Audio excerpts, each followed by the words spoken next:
मित्रांनो, रात्रीची खतरनाक मासेमारी करायला करत होतो. थंडी खूप जोरात होती आणि गोळास वगैरे मिळत होते. तर मित्रांनो, कांडाळ व्हिडिओ भरायला सुरुवात केली आहे. कांडाळ शेवटपर्यंत म्हणजे बघा. भरायला आणि म्हणजे हे कांडाळ बघा, हे आता जमवतात ही एकत्र कांडाळ करतात. अशी आणि लावतात.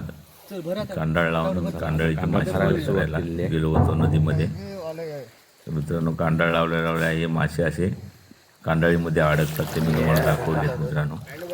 हे बघा, पॅन्ट वरती गेली का आणि पाणी लागते ना गार. मासा लागलाय. संदीप काढतोय. हा, संदीप भाई हा मासा ते पाता मासा म्हणतात, म्हणजे वालय लागलेला. त्याच्यानंतर पुढे पुढे सरकत जात होतो. कांडाळ लावलेलीच होती. त्याच्यात मोठा एक घोळाच पण लागला. हे बघा, हे घोळाच आहे. अडकलं एवढं जबरदस्त अडकलं. हे बघा, हे घोळाच. उजेड कमी झाला संदीप. मग चालता ती कांडाळी पण बघत होतो. कांडाळीत अडकले चालत आम्ही पागरीची मासेमारी पण करत होतो.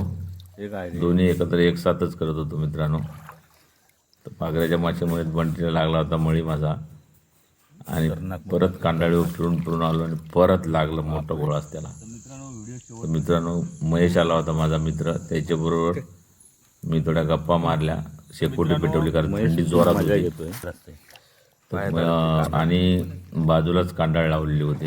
थंडीचं तुफान वाजते. कांडाळ आणि लावली, त्यामध्ये काढतायत मासे भरपूर मिळाले. आणि मग नंतर कांडाळ आम्ही काढायला लागलो.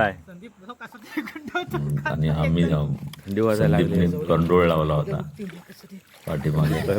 बघा, मासे पकडायचं हे संदीप याला काय म्हणतात? मासे टाकायची जागा, मासे करंडी पिशवी लावतो, त्यात कंडोळ लावतात. आणि अशी करता आमची मासेमारी चालूच होती मित्रांनो. त्याच्यामध्ये 2 घोळस जबरदस्त लागले होते. मोठे मासे लागले होते मित्रांनो. तर मित्रांनो, असेच नवनवीन व्हिडिओ पाहण्यासाठी माझं चॅनल सबस्क्राईब करा, लाईक करा, शेअर करा. जर कोण नवीन असेल तर सबस्क्राईब करा. आणि असेच कोकणातील नवीन व्हिडिओ पाहण्यासाठी माझं चॅनल फॉलो करत राहा. थँक्यू.